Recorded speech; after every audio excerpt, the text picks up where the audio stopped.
Okay, Juan, it's Bob. I just want to give you a little tutorial here on your Tiger tank.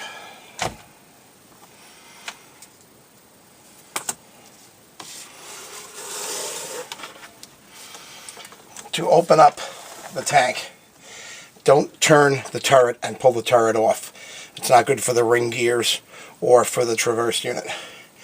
Just gently lift up on the turret in the middle while sliding a little forward. There's two tabs in the front here that lock, and the tab that's in the back here will release. I'll show you. Just put your finger on there and hold it down, lift up, it'll release, and then go back and lift up gently. That'll expose all the wires for you. There's enough slack so the turret will just hang on its side. If you want, if you have a piece of foam handy or foam block of any kind or size, you can put it down here next to it to cushion it. You just don't want to jostle around too much. Be careful not to hit the smoke discharges here. These are put on very well, but they're out there and they're a little fragile. To put your battery in, just make sure you have the proper 7.2 volt. Doesn't matter how many milliamps. I recommend using at least 3,500 or better. 5,000 is the best. Okay? You can also run LiPo.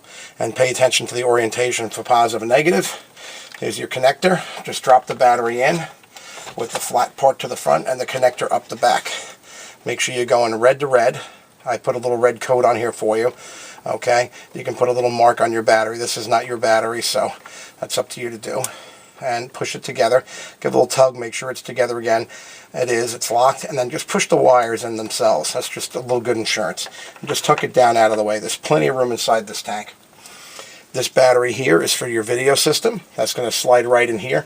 Put a little label on there to keep it clear, because otherwise it's going to be away with the switch. But you're just going to slide that right in, okay, until that notch on top of the battery in the middle lines up with this bar, and then just push down a little bit and then it'll Velcro right in place. And we did the same trick on this connection here for the battery for the video system, and that's black to black. Coincides with the black ground wire for these systems. This is your elevation and traverse units here. Okay, one is marked with red and the other is marked with black. Just match up the red to red here and the black to black there, and you'll never get the two of them confused. Otherwise, it's possible to have your gun go up and down when you want to traverse, or vice versa. Okay, everything's in place. The tank is off. Everything's out of the way. All our wiring's nice and neat. All the wiring will tuck nicely in place. There's plenty of room for everything, as you can see. Everything in its place, and a place for everything. Okay? Put the wires, make sure they're inside. Now, putting it back together is very simple. We just want to hit the two notches in the front here. Okay? We want to hold the turret up by the sides and just gently press down on the hull a little bit to make sure that goes in there. Alright? You'll feel the little notch it's supposed to go into. Okay? And we'll just drop it in place. When it's in place, it'll be flush here on the sides, on both sides, nice and flush. It won't be sticking up. Okay, the turret should turn just a little bit, and it should turn easily. If it's bowed, it won't turn easily. Alright? You can remove the turret by turning it to the appropriate spot and lifting it out. And there's two small screws which can be put in place to hold this top plate down permanently, but I don't recommend that. It's not necessary. Even if you roll the tank over, the turret's not going to come out. It's just not a very practical thing, and the screws are really tiny. If you lose them inside the tank, you'll never find them again. You won't have to worry about them going to the gearbox, because your gearboxes are covered. Okay, so the battery is in the tank for the radio system and for the video system. Okay, the video system switch is here. Alright, contained right in here. You push it forward to turn it on, back to turn it off, and your battery switch here for your tank, forward to turn it on, back to turn it off, and those are both concealed underneath the hatches. Okay, put the video system up in here. The wires are a little stiff, so we'll just hold down the camera and lift the wires up a little bit. Just lift up gently, don't pry. There's hot glue on here that holds everything in place. Most electronics are put into epoxy just for that reason.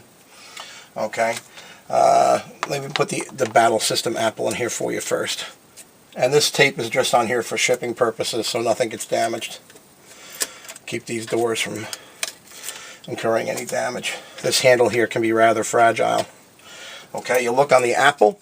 You notice the Apple has a base, has a little bump out. You want to match that bump out with the bump out on here, okay, which is pointing this way. And this is the latch that holds the Apple in place. So you want to make sure the latch is in, the bump out is pointing towards us, and then we just put it straight on the machine, and then we just take that little metal latch and pull it out to the side, and that locks us in here so it can't be pulled out. Okay, putting the antenna on. Okay, we just drop it over the screw unit, and we'll screw it in place.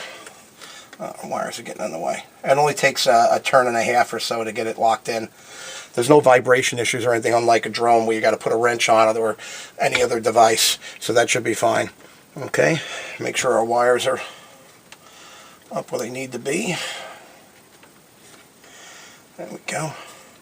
Otherwise it tends to pull back and draw this up a little bit. So these wires will just need to develop a little bit of memory. Okay. The microphone's pointing forward. Everything's good to go. Alright. None of these systems should be installed with the tank running. Everything that we do with the tank off and the radio off. Now to start the tank, the first thing we do is turn on the transmitter. Transmitter will go on. We'll have a red and a green light. As long as the green light's on and the red light's not flashing, the batteries are good. Okay. Then we'll turn our tank on first, which is the switch on the, what we would call the driver's side, which is the same thing on a real tank of the tank. So we'll turn that on. Tank will fire up. Now this is simulating the crank starting, which is the cold start they did each morning.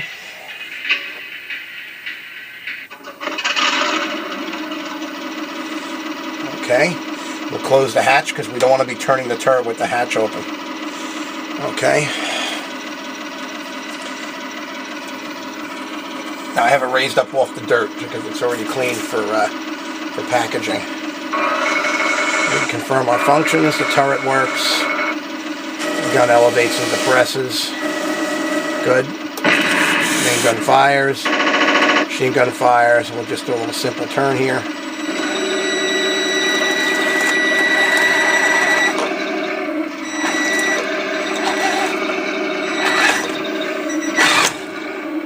Sorry, it's a little hard to turn on this plastic. It's really wants to hold the tank in place. So let me turn it the other way. Alright. So that's the way we start it up. And then we run it. And then to turn it off, we turn off the tank first. And then we'll turn off the transmitter. Will be the last. First thing to turn on and last thing to turn off. Okay, that's it for part one.